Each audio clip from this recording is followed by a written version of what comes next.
Hello, all of you vain, gloriously wonderful people. This is the Ocelot Stromberg, and I'm about to find out if it'll off-road. This is the second most voted for vehicle this week, coming in with 53 votes. You can vote for the vehicles you want to see featured in Will It Off-Road by clicking the link in the description down below. And our first comment from Hopeless Romantic, you're right, I facepalmed too when I saw that the Untitled GTO had been voted, but you can blame it on the person whose name you saw right down below yours on that screenshot. He's the one who spammed the votes to try to torture me with the Untitled GTO. So, anyway, that yellow streak that you just saw right there was Fat Cubed driving his Elegy into a ditch. That seems to be the standard operating procedure for the Elegy and the Elegy Retro Custom.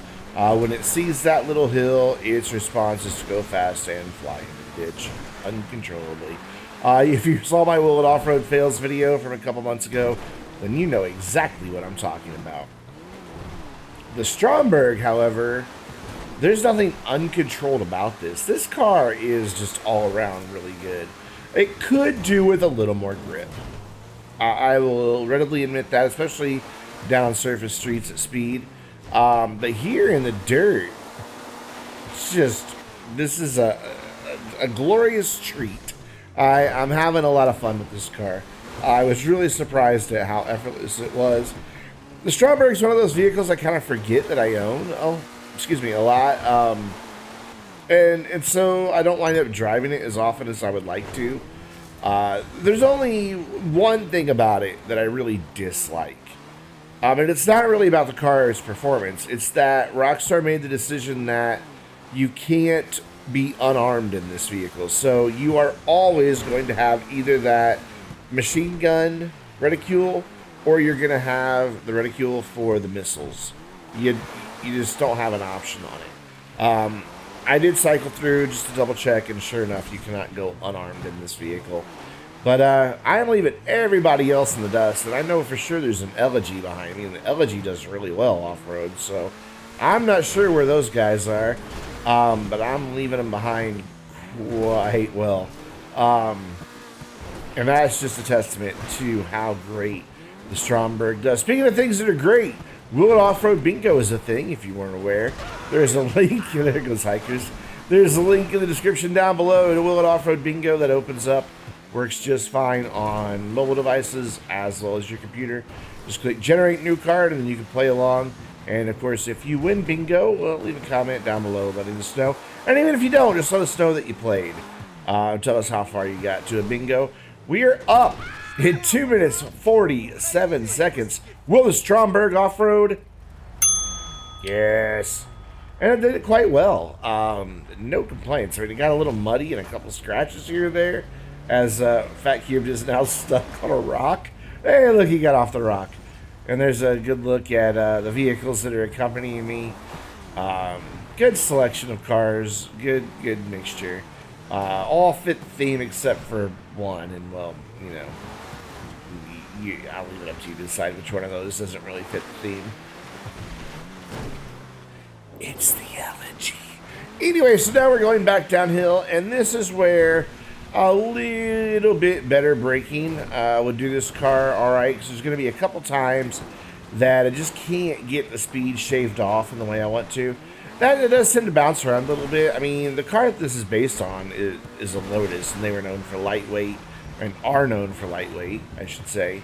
So, you know, I guess it's a little fitting that it gets bounced around a little bit more since it doesn't have the heft to keep it on terra firma, but that's really my only complaint. But even with the lack of braking that I would like to see, and it bouncing around a bit, it's really composed, and this is really an easy drive down. I just stayed really in control. Hey, speaking of Lotus, oh my gosh, if you're a car person, have you seen the prototype for the new Lotus Halo car? I don't remember the name, but it's like close to 2,000 horsepower out of this light little beautiful, just sexy, beautiful car. And it's electric. It's just surprising what they can do. when they actually have some money. You know, maybe Lotus will actually make money now that they're owned by Geely, who knows. But anyways, this is only based on a Lotus. It's not a real Lotus. And it's not even a real Lotus because it's a submarine as well, because James Bond. Sadly, we don't get to test out the submarine capabilities, though it was used shortly after this video. You'll see at the end of the damage descent that somebody did something to get themselves a wanted level high commander. And they used my car as their getaway car because their car was not available after their actions. And so they ran away into the ocean with the submarine function. I always forget this car can do that. Like I said, I always forget I own the car. But it's definitely better than any other submarines in the game, that's for sure.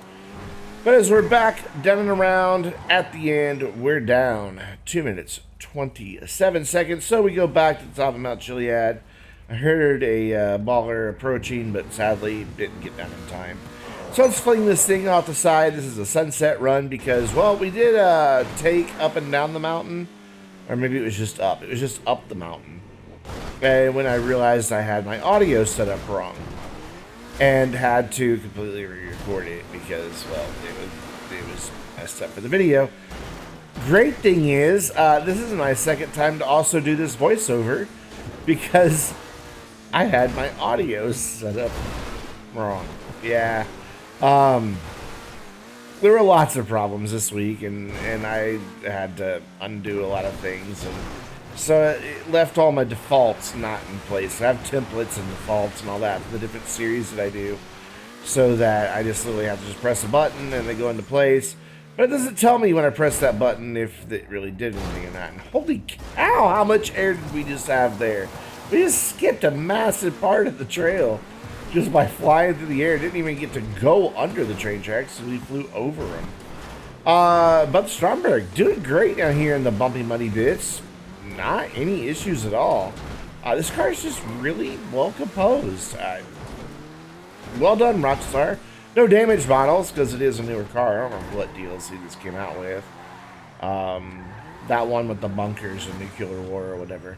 But we're down 1 minute 23 seconds. And there's Finn. Hi, Finn.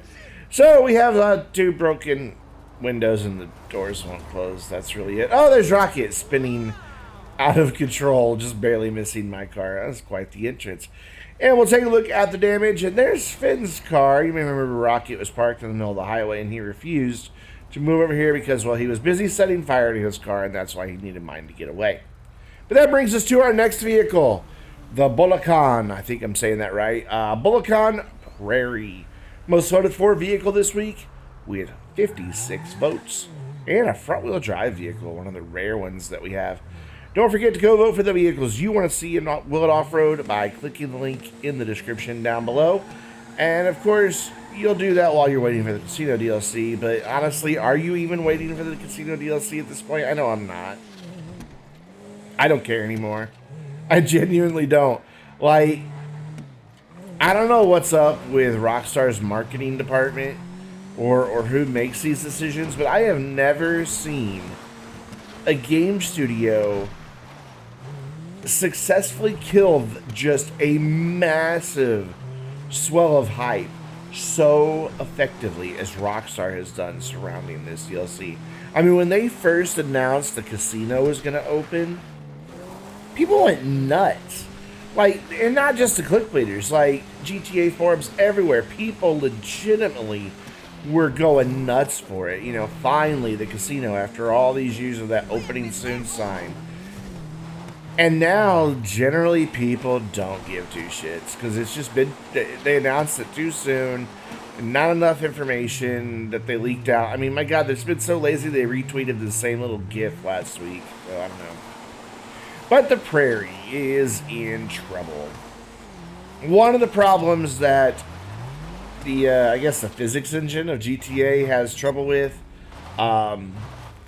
in reality, front-wheel drive cars tend to do okay with grip in their drive wheels because they've got the weight of the engine and the transmission right up front, pushing down to give them grip. Sadly, that isn't represented in GTA properly, and so most of the front-wheel drive cars really do struggle to go up Mount Chiliad.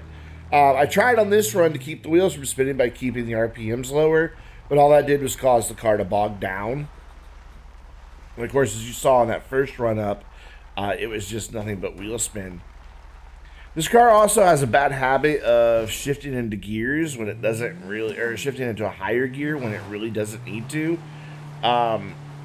Trying to prevent wheel spin here, decide to abandon that and just try to get some speed.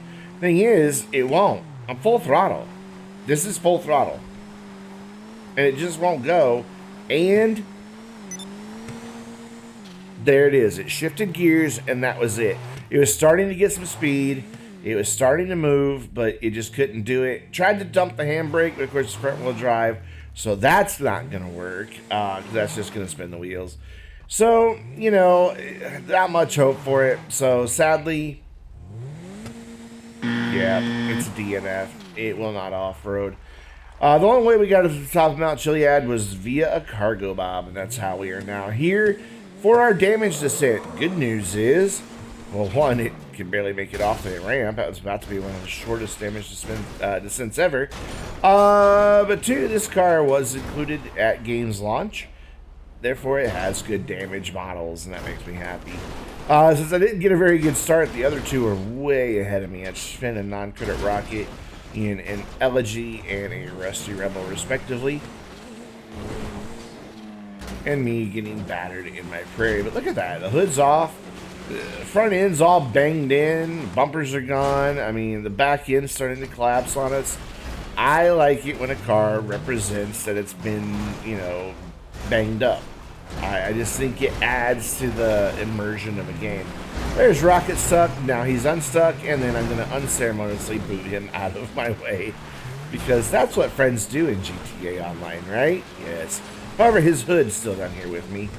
The Prairie's actually doing alright through this bit. I mean, yeah, it's bouncing all around, but it's not like I'm completely out of control always. Just most of the time. But it seems to do okay down here. So, you know, if you're off-roading, you know, in a relatively flat area without any big things to climb, then, you know, the Prairie can do it in a pinch, but I still wouldn't recommend it because the second there's an incline, you're not going up it. You're just going to spin your wheels and dig a hole. So, got a little sideways here, trying to get turned around before somebody comes and shoves me out of the way. Down into the final little ravine. Up into the wood pile, because anymore I just pretty much aim for the damn thing. But we're down in 1 minute, 41 seconds. Let's take a look at the extensive damage on the Prairie. All the windows and most of the lights, along with the bumper, hood, trunk, and right door, they're all gone.